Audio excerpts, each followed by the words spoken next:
Mesiyata d'Ishmaya, Masechet Baba Metzia, Daf Lamed Dalet, nous commençons à la 15e ligne, Shilem velo ratza lishava. Donc nous avons vu dans la Mishnah que lorsque un homme, appelé Réhouven, a confié à Shimon une bête ou des ustensiles, et que ces bêtes ou ces ustensiles ont été volés ou perdus, étant donné que Shimon est un shomer chinam, un gardien gratuit, il a la possibilité de jurer et de s'acquitter, donc de ne pas payer. Si malgré tout, Shimon décide de payer à Réhouven, Shilem velo ratza lishava, il n'a pas voulu jurer, il préfère payer, et qu'ensuite, on a trouvé le voleur, et que le voleur doit payer le double du prix, ou arba vechamisha, c'est une bête qu'il a égorgée ou vendue, à qui le voleur devra payer le kefel, ou arba vechamisha, nous avons vu au shomer, étant donné que le shomer a payé, en payant, le propriétaire lui a fait acquérir la bête, comme nous l'avons vu, c'était au moment de la Messira, au moment où il donne la bête à garder, c'est comme s'il lui dit, je te donne la bête, et si demain tu me payes et que tu ne jures pas, la bête est dès maintenant, ou comme nous l'avons vu juste avant qu'elle soit volée, quelques instants avant, elle t'appartiendra, au moins elle t'appartiendra, nous l'avons vu pour le kefel, et donc il en deviendra le propriétaire, donc le shomer deviendra propriétaire parce qu'il a payé et il recevra le kefel. Dans la Mishnah, c'est marqué Shilem velo ratza lishava. Il a payé, il n'a pas voulu jurer. Là, il devient propriétaire de la bête. Mais si Nishba velo ratza lishalem, c'est-à-dire qu'il a juré, il n'a pas voulu payer, là, c'est le propriétaire qui reste le propriétaire de la bête, même pour le kefel et arba vechamisha. Rabbi Chia bar Abba rajoute ici au nom de Rabbi Yochanan, il nous dit lo shilem shilem mamash. Il ne faut pas lire dans la Mishnah Shilem, Shilem Mamash, c'est-à-dire qu'il a vraiment payé. En vérité, dès que le shomer dit je vais payer, même s'il n'a pas encore payé, il deviendra dès maintenant, c'est-à-dire par cette parole, donc dès maintenant, c'est comme nous l'avons expliqué pour nous rétroactivement, à partir du moment où il a reçu la bête, il deviendra le propriétaire de la bête. C'est ce que nous dit Rabbi Yochanan, le Shilem Shilem Mamash, pas seulement s'il a payé, la Kevan Shamar Rini Meshalem. Lorsqu'il a dit je vais payer, même s'il n'a pas payé, le propriétaire lui est makné déjà, lui donne le kefel. Tnan, pourtant la Gemara pose la question, dans la Mishnah c'est marqué Shilem, il a payé, il n'a pas voulu jurer, donc Shilem in lo Shilem lo, seulement s'il a payé, s'il n'a pas payé, même s'il a dit je paye, ce n'est pas suffisant. Mais la Gemara continue, dit Emma Sefa, regarde la suite, c'est marqué Nishba velo ratza leshalem, il a juré, il n'a pas voulu payer. Tama de lo ratza, pourquoi il n'est pas devenu propriétaire de l'Oratza parce qu'il n'a pas voulu payer.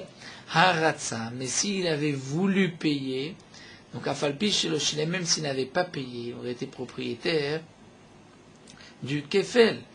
Donc d'un côté de la Recha, on peut dire qu'il faut vraiment payer et Ratza n'est pas suffisant. De la Sefa, on voit que Ratza est suffisant. Et la Meha le Kalemashma Mina, donc nous dit l'Agma, non, de là, on ne peut pas apporter de preuve. Le Kalemashma Mina, de cette Mishnah, on ne peut pas déduire, le Lachon n'est pas précis. Tanakavate de Rabbi Yochanan, et l'Agma nous rapporte une braïta conforme à Rabbi Yochanan, à Socher Param Mechavero. Un homme a loué une vache à son ami. Venigneva, la vache a été volée. Vamahala, et le Socher a dit à Reni Meshalem Veni Nishba, je paye et je ne jure pas. Le Socher, de toutes les manières, doit payer. Migneva va Aveda, il est responsable. Mais nous dit Rashi, il aurait pu mentir et jurer que la bête, par un cas de force majeure, est morte, ou par un cas de force majeure, la bête m'a été volée, ou a été perdue. Et à ce moment-là, il aurait pu être acquitté par une chouvoie, par ce serment, même s'il jure à faux. Et donc là, lorsqu'il a dit « je paye », Nigneva, elle a été volée, je paye, bien le propriétaire lui makné le kefel, et que si ensuite on retrouve le voleur, c'est au socher que le voleur devra verser le kefel. Donc dans la braïta c'est marqué Hasocher param mechavor nigneva a été volé. Vamarala, il dit à Reni Meshalem Veni Nishba, je paye. Donc il n'a pas encore payé. Il a dit je paye et je ne jure pas. Varkar Nitzagana Meshalem Tashon Kefel à Socher, il payera le kefel au socher. Donc on voit que le fait de dire je paye, c'est suffisant, c'est comme s'il a payé. Amar Rav Papa nous dit Shomer Chinam, Kevan Shamar Pashati Makne Lekfela. Un Shomer Chinam qui peut s'acquitter en disant la bête a été volée ou perdue et je n'ai pas négligé la surveillance de la bête. Lorsqu'il dit Pashati, j'ai négligé la surveillance et donc je dois payer. Makne Lekfela, le propriétaire, dès maintenant, lui est makne, lui donne le kefel. Pourquoi? Il aurait pu s'acquitter en disant elle a été volée. Il ne l'a pas fait, il a dit Pashati, il va payer. Eh bien, le kefel lui appartient. On continue. Shomer Sachar, le Shomer Sachar, qui lui est chayav, même Bigneva Vaveda, si ça a été volé ou perdu. Dès que le Shomer Sachar dit qu'il va te Nigneva, que la bête a été volée, Makne Lekfela. Donc le propriétaire lui fait acquérir le kefel. Si on retrouve le voleur, c'est lui qui recevra le kefel, le Shomer. Pourquoi? Il avait la possibilité de s'acquitter, Bishvura, en mettant en disant que la bête est morte, ou bien elle s'est brisé les côtes, ou méta, et donc je ne suis pas responsable, c'est un cas de honnête, puisque le Shomer Sachar est pas tout honnête. Rashi rappelle que dans Perek HaShoel, que nous verrons plus loin, Bezrat Hashem, nous avons le din des Arba Shomrim qu'on apprend des psukim. Le Shoel, chez Omer qui dit Areni Meshalem, qui dit je paye. Le Shoel doit payer dans tous les cas, sauf si la bête est morte, Mahmat Melacha, à cause du travail. Là, le Shoel est pas tout. Mais un Shoel qui dit Areni Meshalem, je paye, l'Omakne Lekfela. Là, le propriétaire ne lui offre pas le kefel, ne lui fait pas acquérir le kefel, bien qu'il va payer. Pourquoi? Comment aurait-il pu s'acquitter en disant Meta Mahmat Melacha, que la bête est morte? En travaillant, eh bien, Meta Mahmat Melacha loshker. Meta Mahmat Melacha, ce n'est pas quelque chose de courant. Et donc, le propriétaire ne va pas offrir, ni donner au Shoel le kefel en lui disant bon, puisque tu payes, alors je te donne le kefel, étant donné que de toutes les manières, le Shoel a peu de chances de s'acquitter. Donc ce n'est pas un geste vis-à-vis du chômeur, du Shoel, qui pourrait lui faire acquérir le kefel. C'est comme si le propriétaire lui dit, bon, puisque tu m'as assuré du keren, je t'offre le kefel étant donné que tu veux payer, puisque tu aurais pu ne pas payer. Mais là, de toutes les manières, le Shoel, dans 95% des cas, c'est lui qui va payer, donc le propriétaire ne lui donne pas le kefel. Ikade Amré, d'après une autre version, Amar Rav Papa dit Shoel Name, Kevan Shamar Rini Mishalem Makne Lekfela. Le Shoel aussi. Lorsqu'il dit je paye, le propriétaire lui fait acquérir le kefel. Pourquoi? Dit Patan Nafsheb Meta Mahmat Melacha. Après cette deuxième version, on tient compte qu'il aurait pu s'acquitter par Meta Mahmat Melacha. Amar le Rav Zvid, et Rav Zvid lui a dit, Rav Zvid dit à Rav Papa, Achi Amar Abaye. Ainsi, Abaye a dit Shoel, Hachi Shalem. Le Shoel, ce n'est pas suffisant que le Shoel ait dit Hareini Meshalem, je paye. Il faut que le Shoel paye. Hachi Shalem. Tant qu'il n'a pas payé, le propriétaire ne lui donne pas le kefel. Maïtama, pourquoi? Le Shoel qui emprunte, qui ne paye pas, il ne loue pas la bête, il emprunte. Tandis qu'il emprunte, tout le profit est pour lui. Puisque tout le profit est pour lui, Bedibura lo makne kfela, s'il dit je te paye, le propriétaire ne lui donne pas encore le kefel, puisqu'en vérité, ce n'est pas une grandeur d'âme, me dire du Shoel. Le Shoel n'a rien fait de particulier de dire je paye, puisque de toutes les manières, étant donné qu'on lui a prêté une bête gratuitement, c'est la moindre des choses de dire je vais payer. Donc, le simple fait de dire je vais payer n'est pas suffisant pour lui faire acquérir le kefel, il faut qu'il paye vraiment. Et là, Gemara nous rapporte un akavate de Rav Zvid, on rapporte ici une maïta conforme à Rav Zvid, où c'est marqué à Shoel para mechavero, un homme a emprunté une vache de son prochain, venig neva, la vache a été volée. Vekidam a Shoel veshilem, et le Shoel, donc, ça a devancé, s'est empressé de payer. Vachar nimtsa ganav, et ensuite on a trouvé le voleur, mais shalem tashlume kefel la Shoel. On payera tashlume kefel au Shoel. Ici, dans la Braïta, c'est marqué que le Shoel, Kidam a Shoel veshilem, il a payé. Donc ce n'est pas suffisant de dire Areni Meshalem. Ce n'est pas marqué que le Shoel a dit je paye, sinon le Tana aurait dû le dire, c'est un plus grand chidouche. Même si le Shoel dit simplement je paye, il recevra le kefel. Non. Il faut que Kidam a Shoel veshilem, il est payé. Alors nous dit la Gemara, c'est conforme à Rav Zvid. Est-ce une question sur Rav Papa? Puisque nous avons en vérité deux léchonotes de Rav Papa. D'après la première version, Rav Papa a dit que le shoel qui dit je paye, le propriétaire ne lui offre pas le kefel, ne lui donne pas le kefel. D'après la deuxième version de Rav Papa, le shoel qui dit je paye, on lui donne le kefel. Eh bien, la Gemara va essayer d'expliquer cette braïta, d'après le premier lachon, le deuxième lachon. Le lishna kama de Rav Papa vadaï lo avet yufta. Nous dit la Gemara sur le premier lachon de Rav Papa, c'est sûr que ce n'est pas une question. C'est-à-dire, on pourrait répondre de cette manière. On peut dire, c'est vrai que c'est une question. Pourquoi? Parce que Rav Papa a dit dans le premier lachon, après la première version de Rav Papa a dit qu'un shoel qui dit je paye, il ne reçoit pas le kefel. Pourquoi? Étant donné que le seul moyen de s'acquitter, c'est en disant metamachmat melacha et metamachmat melacha lo shriach. Donc le propriétaire ne lui offre pas. Ce n'est pas que le propriétaire s'est garanti le keren lorsque lui a dit je vais payer. Donc d'une certaine manière, il n'y a pas de différence s'il dit je vais payer ou s'il a payé. Dans tous les cas qu'il dise je vais payer ou il paye, le propriétaire ne lui donne pas le kefel. Pourquoi? Puisque meta mahmat melacha le shker. Donc de toutes les manières, il allait recevoir le keren. C'est un cas vraiment peu courant de meta mahmat melacha. J'aurais pu dire cela et donc j'aurais une question de cette braïta sur Rav Papa. Eh bien, nous dit la Gemara non. D'après le Lishnak Papa, vadaï lo avet yufta, c'est-à-dire que Rav Papa peut te répondre et te dire ce que j'ai dit, que lorsque le shoel a dit je paye, on ne lui donne pas le kefel parce que metamachmat melacha lo shriar, c'est lorsqu'il a dit je paye, mais pas lorsqu'il a payé. Peut-être que lorsqu'il a payé c'est différent. Et donc on comprendrait que la braïta Hashoel para mechavero, puisque la kidam Hashoel veshilem, il a payé. Là c'est différent, on dira que puisqu'il a payé, il lui donne le kefel. Mais d'après le deuxième lachon de Rav Papa, qui a dit que le shoel, même lorsqu'il a dit Areni Meshalem, on lui donne le kefel, là je vais avoir une question, puisque dans la braïta rapportée ici par Rav Zvid, par la Gemara, conforme à Rav Zvid, c'est marqué que le shoel a payé, Kinam Shoel Veshilem, il a payé, ce n'est pas marqué qu'il a dit je vais payer. Et d'après Rav Papa, c'est seulement s'il a dit, on sait même s'il a dit je vais payer.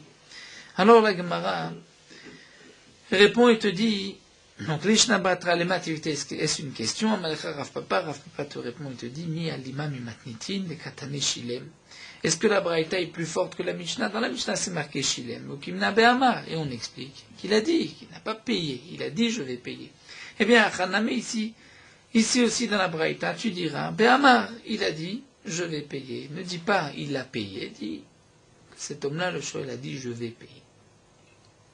La Gemara continue Midame, ce n'est pas la même chose. La Mishnah, c'est marqué Shilem velo ratza leshava. Donc tu peux traduire Shilem, il a dit je paye. Mais ici dans la Braïta, c'est marqué Kidam HaShoel Veshilem, c'est-à-dire il s'est empressé de payer.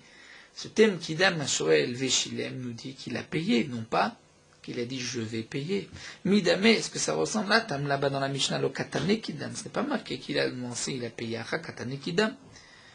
Alors la Gemara dit non, Maï Kidam Kidam Ve'amar. Ce n'est pas une question, on peut dire que signifie Kidam? C'est-à-dire s'est empressé de dire.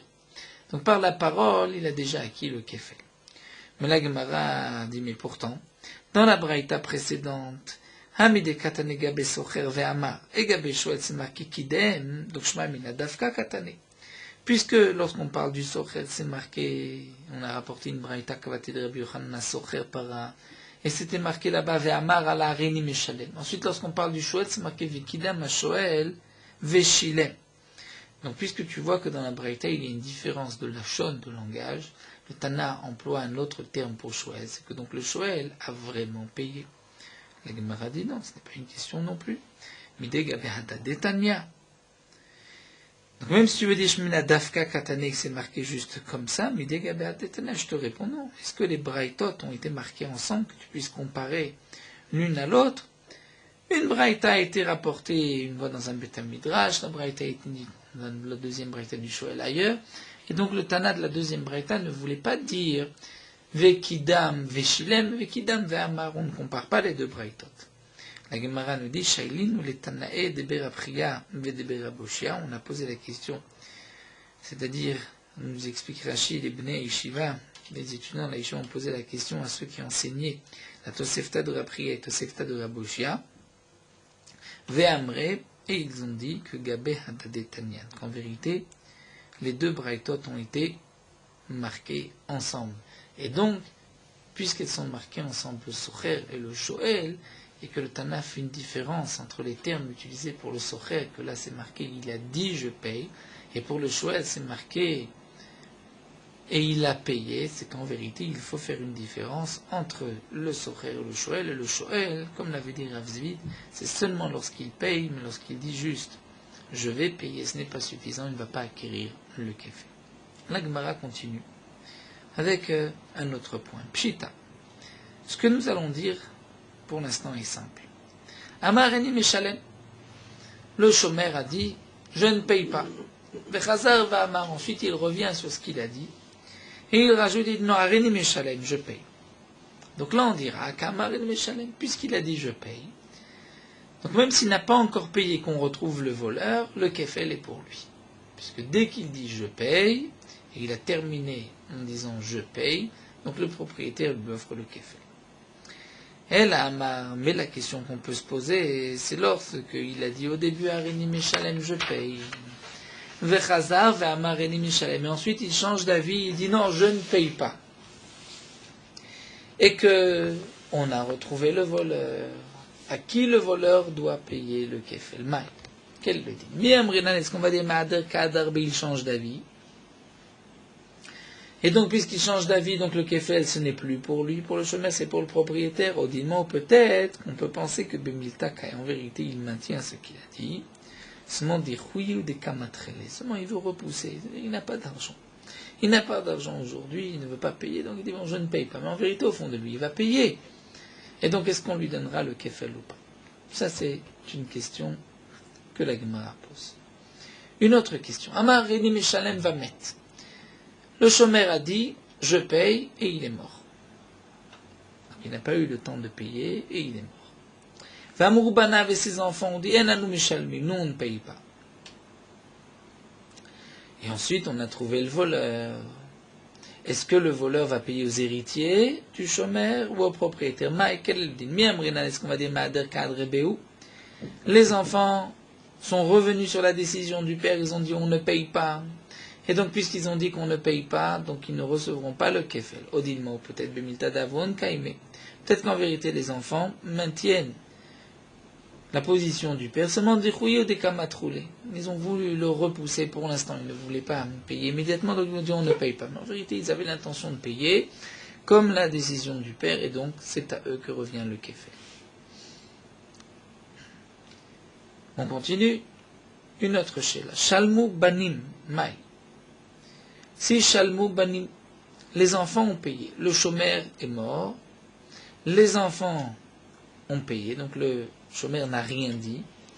Les enfants ont payé après le décès du chômeur. Quel est le din? Est-ce que le père, est-ce que le propriétaire voulait donner le kefel au père si le père paye, ou même à ses enfants? Maï. Matza marlou. Est-ce que le balabait, le propriétaire de la bête, de la vache, va dire qui a kne kfel ala avuchom?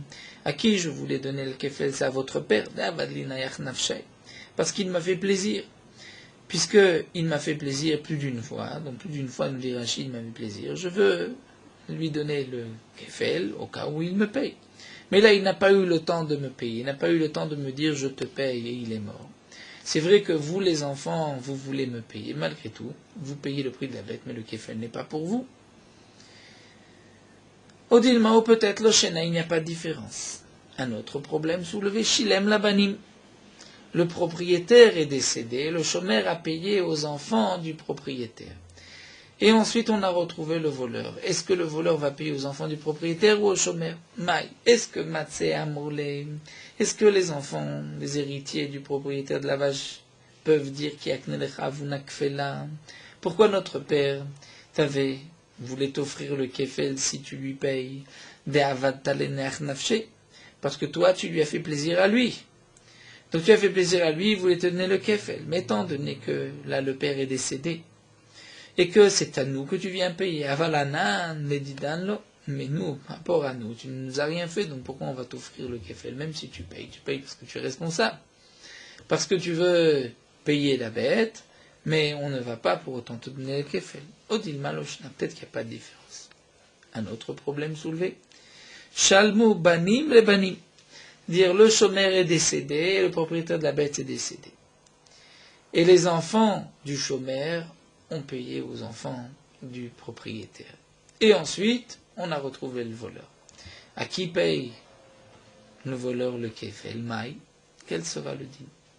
Rashi nous dit ici, on ne peut pas dire, il n'y a pas de nayach nafshe, personne n'a fait plaisir à personne ici. Donc quel est le din? Est-ce que les enfants ne vont pas faire acquérir le kefel aux autres enfants, ou peut-être, et la Rashi rajoute, étant donné que, on va dire, les parents se sont fait mutuellement plaisir, donc peut-être que le kefel sera donné même des enfants aux autres enfants. Ma question là est encore suspendue. Un autre cas, une autre question, Shilem Mertza. Au début, il lui a dit, donc on reprend le chômeur sans héritier, le chômeur dit, je te paye la moitié de la bête. Est-ce qu'il recevra la moitié du kefel, ou c'est seulement s'il lui donne tout le prix de la bête? Une autre question, Shal shte parot v'shilem achat, même il a emprunté 2 vaches, il n'en a payé qu'une seule. Est-ce qu'il pourra acquérir, le kefel de cette vache-là, de celle qu'il a payée? Est-ce qu'on va dire, étant donné qu'il a payé une vache, donc cette vache, il reçoit le kefel, ou étant donné qu'au début, il lui avait donné 2 vaches, et que là, il ne lui donne que le prix de la moitié du pigadon, qu'une seule vache, donc là, il ne lui donne pas de kefel, ni sur l'une, ni sur l'autre. Une autre sheila, une autre question, Sha'al mina shutafim veshlem lechad mem, il a emprunté une bête de 2 associés, et il a payé la part d'un associé, la moitié de la bête. Maï, quel est le din? Est-ce qu'on va dire, puisque un associé, c'est-à-dire l'associé a reçu, chacun devait recevoir 50-50, donc l'un a reçu la moitié de la bête, qui est en vérité toute sa part, donc peut-être que lui dit, bon, pour ma part, je te donne le kefel. Et si ensuite on retrouve le voleur, il recevra la moitié du kefel. Ou bien non, il faut payer toute la bête. Ou encore une autre sheila, shutafim sheshalu v'shilem echad mem, 2 associés qui ont emprunté une bête, et un des 2 a payé. Donc est-ce que là on va dire il va recevoir lui la moitié du kefel, puisque ce qu'il devait payer, il l'a payé, il avait la moitié de la responsabilité à moitié, donc il a payé ce qu'il devait. Peut-être que là il recevra le kefel. Un autre problème, Sha'al minaïsha v'shilem le bala. Un homme a emprunté un taureau qui est nirsemilog midirashi, où le taureau ou la vache appartient le capital à la femme et le mari mange les fruits, utilise la bête. Donc il a emprunté de la femme, nirsemilog, et il paye au mari. Mais quel est le din? Est-ce que dans ce cas-là il recevra le kefel?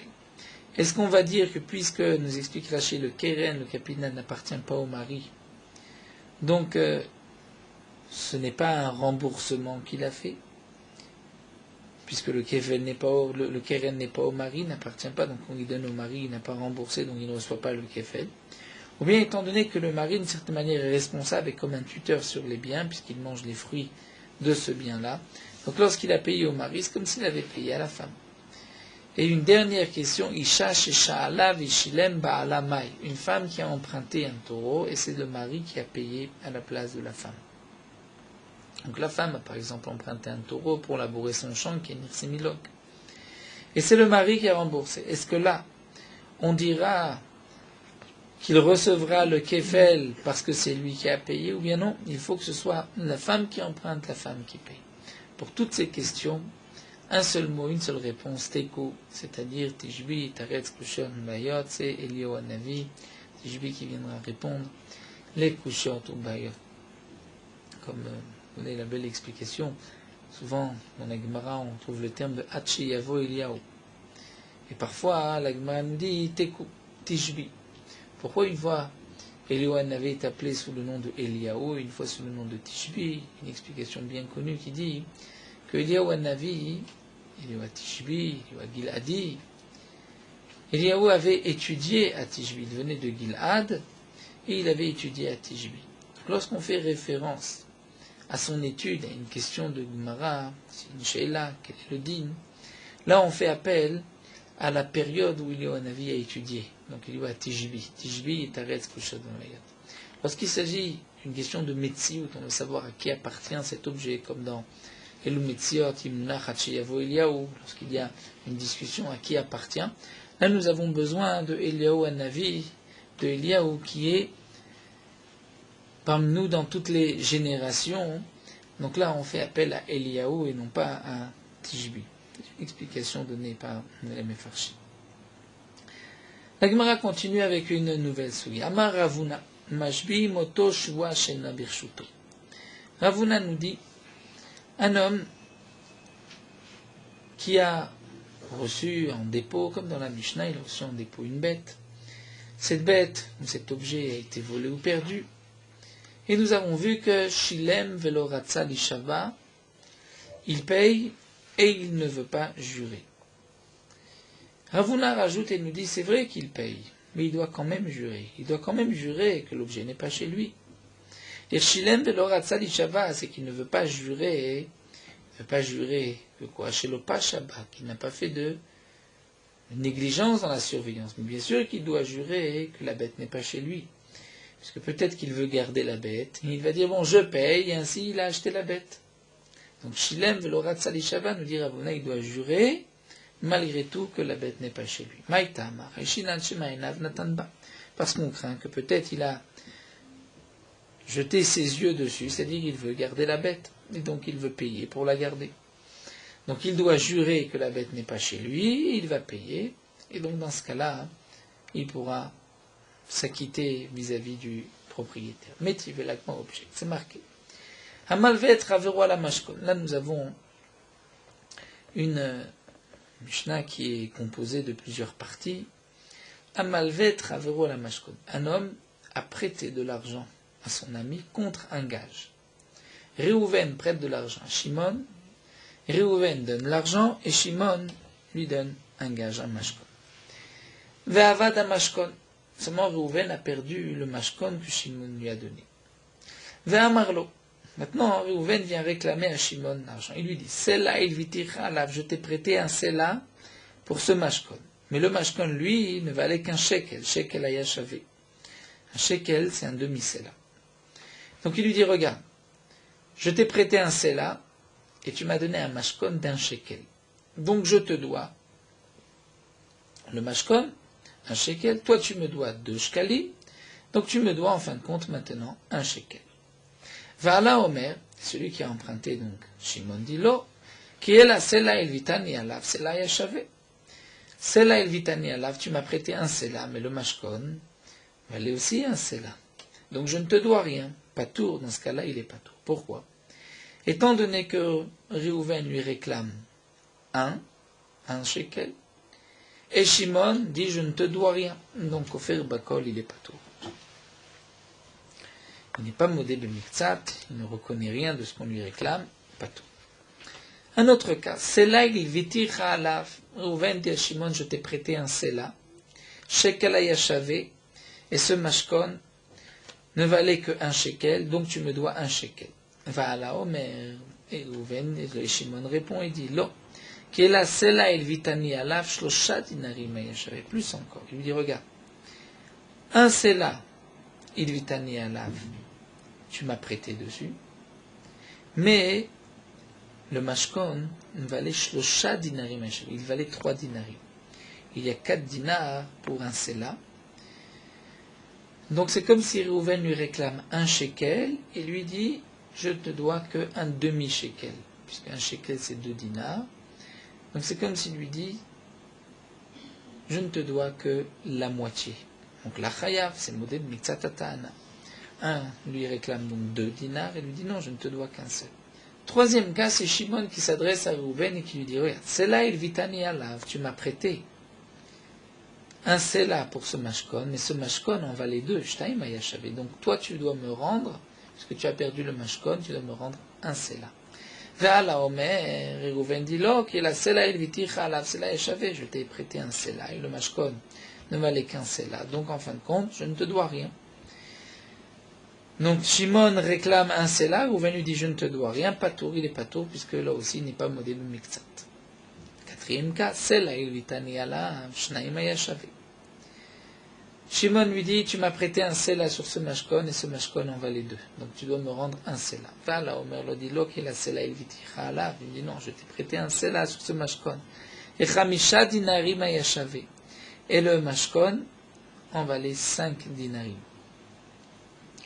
Puisque c'est 5 dinarim, donc je ne te dois pas un autre sela, je te dois un dinar. Chayav, la Reuven, et chayav de jurer, puisqu'il est modèle miktsatana, il reconnaît seulement la moitié. Minishba, dans les deux cas où il y a une shvoa, une fois c'est Shimon qui est modèle miktsatana, dans le deuxième cas de la Mishnah, et dans le quatrième cas c'est Reuven qui est modèle miktsatana. Et bien la Mishnah nous dit Misha pikadon etzlo. Qui est-ce qui jure? C'est celui à qui on a confié, qu'on a laissé le gage, le pikadon. C'est-à-dire, c'est toujours Reuven qui doit jurer. Pourquoi? Shema isha vazev yotze alay ta pikadon. De peur que Shimon jure et que Reuven lui sorte le pikadon. Donc la Gemara va essayer d'expliquer la Mishnah. Ahaï, sur quoi se rapporte cette dernière ligne? Elema sefa, si c'est sur la sefa, c'est-à-dire dans le cas où c'est Shimon qui réclame à Reuven en lui disant tu m'avais prêté un sela mais le mashkon en valait plus donc tu dois me rendre un sela, et que donc c'est le quatrième cas où Reuven lui dit non, je ne te dois pas un sela mais je te dois juste 3, je te dois pas 4 dinars, je te dois 1 dinar. Et les mots de miktsatana. Dans ce cas-là, c'est sûr que c'est Reuven qui doit jurer. Donc la question ne se pose pas. On ne va pas dire minishba, minishab kadmitzlo, parce que de peur que l'un va jurer et l'autre va sortir le pikadon. Dans ce cas-là, c'est sûr que c'est Reuven qui doit jurer. Typoclé, tu n'as pas besoin de la raison chez Maïchavazé. Tu dois le déduire des chouva gabe malvehi. C'est la chouva chez le malvé, c'est-à-dire chez Reuven, d'aka modé miktsatana, puisque lui est modé miktsatana. C'est Shimon qui lui réclame de l'argent dans le quatrième cas. Et là, Amar Shmuel. Donc Shmuel a dit Arecha. Ce qui est rapporté ici, Minishba, c'est sur la Recha. Donc Maya Recha, c'est-à-dire sur la Sefa de Recha. Puisque dans la Recha de la Recha, on ne jure pas, donc c'est dans la Sefa de la Recha. Quel est dit la Sefa de la Recha? On le reprend. Sela il viticha la Reuven dit Shimon, je t'ai prêté un Sela sur ce mashkon. Et shekel ayashavé, le mashkon ne valait qu'un shekel. Donc tu me dois maintenant un shekel. C'est-à-dire 2 dinars. Va la Omer et l'autre dit lo. Shimon dit non, la sela il vitani alav. Tu m'as prêté un sela sur le mashkon, donc 4 dinarim et shlosha dinarim ayashavé, lui en valait 3. Donc je ne te dois qu'un seul dinar. Donc Reuven réclame 2 dinars. Shimon lui dit je ne te dois qu'un seul dinar. Là on dit que chayav. Qui est chayav? C'est Shimon. Shimon qui est modèle miktsatana. Donc c'est qui devrait jurer? C'est Shimon qui doit jurer. Et là on va dire que non, c'est Reuven. Là on va dire des chevaux, en vérité la chevoie gabelovehu, elle est chez Shimon. Seulement Amour Abanan et Chachamim ont dit bien que c'est Shimon qui devrait jurer parce qu'il est modé miktsatana, mais les Chachamim ont dit l'ishtaba malvé, c'est au malvé de jurer. Pourquoi c'est Reuven qui doit jurer? Shema ishavazé, parce que peut-être que Shimon va jurer. Et ensuite, Yotzi ala et apikadon, Reuven va lui sortir le gage. C'est-à-dire que Shimon va jurer, et donc dans sa chouvoie, il dit que le pikadon valait 3. Il dit je ne te dois que 1. Et ensuite, Reuven va lui sortir le pikadon, il va lui dire, le pikadon valait 3, regarde, il ne vaut que 2. Donc c'est pour cela que c'est Reuven qui va jurer, de peur que Shimon jure et Reuven sorte le pikadon. Donc là, on revient à la question de Ravuna. Dileg ma'avim ita. Si vraiment, imita le de Ravuna, si ce que Ravuna a dit est juste, que le chômeur, lorsqu'il paye, il doit jurer que l'objet n'est pas chez lui. Donc lorsque Reuven veut garder l'objet, c'est-à-dire que Reuven ici dit qu'il a perdu le gage. Donc pour s'acquitter, pour pouvoir payer le gage et ne pas le rendre, il faut aussi qu'il jure que le gage n'est pas chez lui. Donc s'il jure que le gage n'est pas chez lui, donc puisqu'il jure que le gage n'est pas chez lui, alors puisque de toutes les manières Reuven doit d'abord jurer que le mashkon n'est pas chez lui.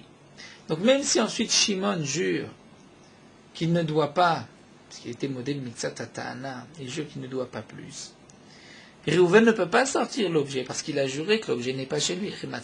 Comment il peut le sortir? Amar Rava répond et nous dit, on craint que signifie Vyotzi Hala et que l'autre va sortir et tapikadon.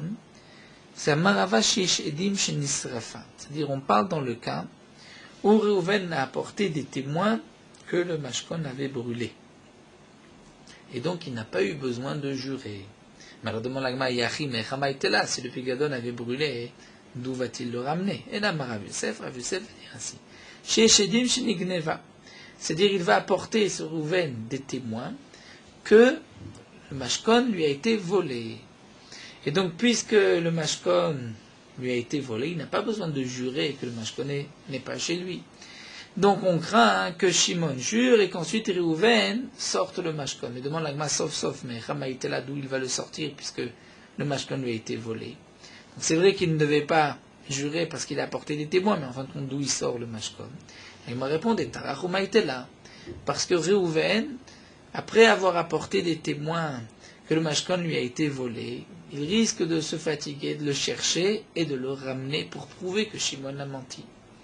Mais alors demande la Gemara si on craint qu'il va le ramener, alors Yachi, qui est Mishtaba Malvena, mais l'étrar lové, c'est-à-dire même si tu dis que le malvé va jurer, eh bien le lové, Shimon, lui va se fatiguer, va chercher le voleur Vélété et il va apporter le mashkon. Donc on n'a rien gagné de transférer la chevoie chez Reuven, puisque même si c'est Reuven qui jure, Shimon va chercher, va faire en sorte de trouver le voleur et de ramener l'objet pour prouver que Reuven a menti. Ça, la Gemara dit non, ce n'est pas une question, parce que Mishlama Malvé, Yadaman Kana Aïl Venafik Bebete, le Malvé, lui, il sait qui est-ce qui rentre et sort de chez lui. Donc si le mashkon lui a été volé, il a des chances de retrouver Vazil Vetarach là. Il va aller, il va se fatiguer et ramener l'objet pour prouver que Shimon a menti. Donc c'est pour cela qu'on laisse la chevoie chez Reuven. Et la lové, mais si tu dis que lorsque Reuven va jurer, le lové va aller chercher, Shimon va aller chercher l'objet, Miyadam Anaïv Nafik Bete de Malvé, est-ce que lui, le lové sait qui est-ce qui est rentré et sorti de la maison de Reuven? Il ne sait pas. Donc il a moins de chances de trouver l'objet. Et donc, c'est pour cela que je préfère transférer la chevoie de Shimon vers Reuven, parce que si c'est Shimon qui jure, Reuven, qui lui n'a pas juré que l'objet n'est pas chez lui, puisqu'il a apporté des témoins chez Nobirchuto, que l'objet a été volé, mais on craint que Reuven va chercher, va trouver le voleur, et va ensuite prouver que Shimon a menti. Donc il vaut mieux que Reuven jure, et puisque Shimon n'a pas de chance d'amener l'objet. Abaye lui donne une autre réponse, et il nous dit, Abaye dit, on n'a pas besoin d'aller jusque-là, même s'il n'apporte pas de témoin, même s'il jure, c'est-à-dire on peut maintenir ce que nous dit Ravuna, il va jurer que l'objet n'est pas chez lui. Alors la question était, mais comment va-t-il le sortir par la suite? Eh bien il va dire, après avoir juré, je l'ai retrouvé. Donc ça ne va pas lui enlever, ça n'est manout. Donc on maintient Ravuna, et Ravashi lui va donner une autre explication. Ravashi va dire, Ravashi amar zenishba ve zenishba. En vérité, dit Ravashi, il faut lire ainsi.